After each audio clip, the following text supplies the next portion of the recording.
আজকে যখন ওনাকে জড়িয়ে ধরছি তখন অনেক গন্ধ বের হয়েছে ওনার পান থেকে। তখন কি করবো, বাপকে ফেলে দেওয়া সম্ভব? তারপরে সহ্য করে জড়িয়ে ধরছি। আসসালামু আলাইকুম। ওয়ালাইকুম আসসালাম। আসসালামু আলাইকুম। ওয়ালাইকুম আসসালাম। আপনার নাম? শিউলি আক্তার। শিউলি আক্তার। আপনার বর্তমান বয়স? 14। 14 বছর। আপনি কি করেন? আমি বাসা বাড়িতে কাজ করি। এই 14 বছর বয়সে আপনি বাসা বাড়িতে কাজ করেন জি। কেন? আমার বাবা অসুস্থ গতিকে তাই। আচ্ছা আচ্ছা। তো আপনি যে ছোট থেকে পড়াশোনা করেননি? হ্যাঁ করছি। কোন ক্লাস পর্যন্ত পড়াশোনা করেছেন? ক্লাস 5 পর্যন্ত করছি। ক্লাস 5 পর্যন্ত পড়াশোনা করেছেন। জি। কোথায় এটা? এটা করছি মাদ্রাসায়। আচ্ছা, মাদ্রাসা লাইনে পড়াশোনা করেছেন আপনি। জি। যখন মাদ্রাসা লাইনে পড়াশোনা করেছেন এই ক্লাস 5 পর্যন্ত, তখন আপনার বাবা সুস্থ ছিল? কোন রকম ছিল তখন তো, মানে অ্যাক্সিডেন্ট হওয়ার পরে বাবা ছিল কোন রকম রিক্সা চালা আমাদের দুইবার খাইতে দিত। এখন তো পারতাছে না, এখন খুব অসুস্থ হয়ে গেছে আমার বাবা। মানে অসুস্থটা কিরকম অসুস্থ হয়েছে? এখন মানে বাচ্চার মধ্যে আমার বাবা নেই। মানে বিষয়টা হচ্ছে হলো এই যে আপনার বাবা যে অসুস্থ, জি। হ্যাঁ, তার যে সমস্যাটা শুরু হয়েছে এটা কিভাবে শুরু হয়েছে? আমার বাবা আগে বাংলা রিক্সা চালাতো, তারপর লক্ষ্মীপুরে চালাতে সময় লক্ষ্মীপুরে অ্যাক্সিডেন্ট হয়েছে, ওখান থেকে অনেক টাকায় চিকিৎসা হয়েছে, তখন ভালো হয়ে মানে গেছে। অ্যাক্সিডেন্ট হওয়ার পরবর্তীতে ভালো হয়েছে, চিকিৎসার পরে ভালো চিকিৎসার পর হয়েছে। ভালো হয়েছে? কি চিকিৎসা হয়েছে? ওষুধ পানি খাওয়ার পরে ভালো হয়ে গেছে এমন হ্যাঁ, কিছু? ওষুধের পরে ভালো হয়ে গেছে। তারপরে এই 5 বছর আগে পায়ের মধ্যে একটা সমস্যা হয়েছে, মুড়িয়ার মধ্যে। তো ওই মুড়িয়াটার মধ্যে কি সমস্যাটা ছিল এটা?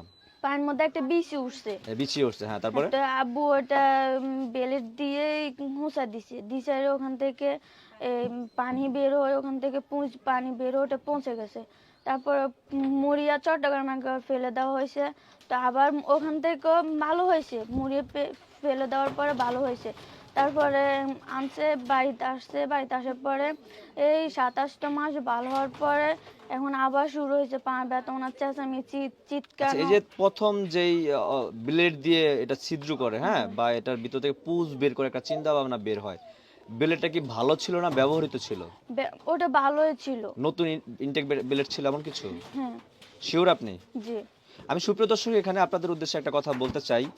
আমরা সবাই কম বেশি ব্লেড দিয়ে নখ কাটি, হ্যাঁ, বা দেখা যাচ্ছে যে বাচ্চাদের চুল ফালাই। একটা বিষয় লক্ষ্য করতে হবে, একটা ব্লেড ব্যবহার হয়ে যাওয়ার পরবর্তী যদি আবার সেটা ইউজ করেন, সেটা কিন্তু অনেকটা জীবাণু থাকে বলা যায়, এফেক্ট করে, হ্যাঁ, যে কোনো সমস্যা হতে পারে। যেহেতু সেটা দিয়ে তিনি পুষ বের করতে গিয়েছিল, সেটা হয়তো বা তার জন্য একটা কাল হয়ে দাঁড়িয়েছে। পরবর্তী যেটা জানতে চাই, এই যে তার পাটা কেটে ফেলা হয়েছিল, বলা যায় পচন ধরেছে পরবর্তী আস্তে আস্তে, না? হ্যাঁ। কতটুকু পায়ের কোন অংশ কতটুকু পচন ধরা হয়েছে আপনি দেখাতে পারবেন আমাদের? প্রথমে মুড়ি হওয়ার পরে এতটুক ফেলে দেওয়া হয়েছে। এতটুকু পা ফেলে দিয়েছে? হ্যাঁ, আচ্ছা, তারপরে এখান থেকে আনাবার এতটুক পৌঁছে গেছে। এতটুকু পচে গেছে। জি।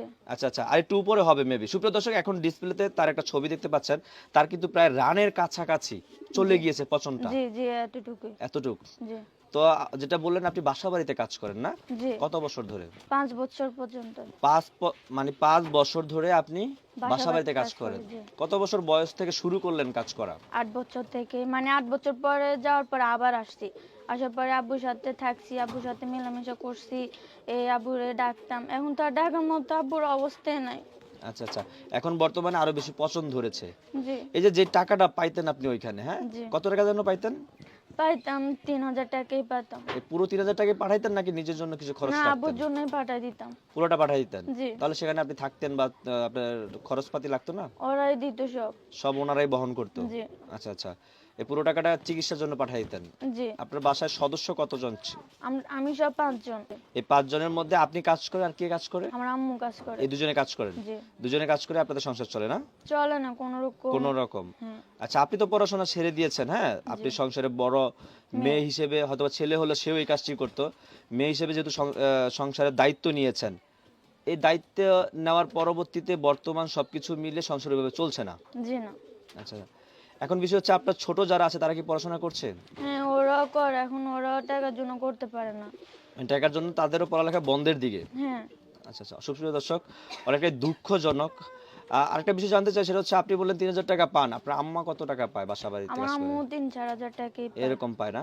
তাতে এতে করে আপনাদের হয়তোবা বর্তমান যে দ্রব্যমূল্যের দাম বেশি, সবকিছু মিলে হয়তোবা আপনারা চলতে পারেন, কিন্তু আপনার বাবার আব্বুর চিকিৎসা কি পায়ে হয়? না, হয় না। হয় না? ওটা দিয়ে তো আমাদের মানুষের দানা পাবে, দানা দিতে হয়। এরপরে আমাদের ভাই বোনের ভালো পোশাক দিতে পারি না, ওটা দিয়ে কিভাবে হয়? আচ্ছা আচ্ছা, ওটা দিয়ে হয় না। জি না। এখন যে পচে গেছে, হ্যাঁ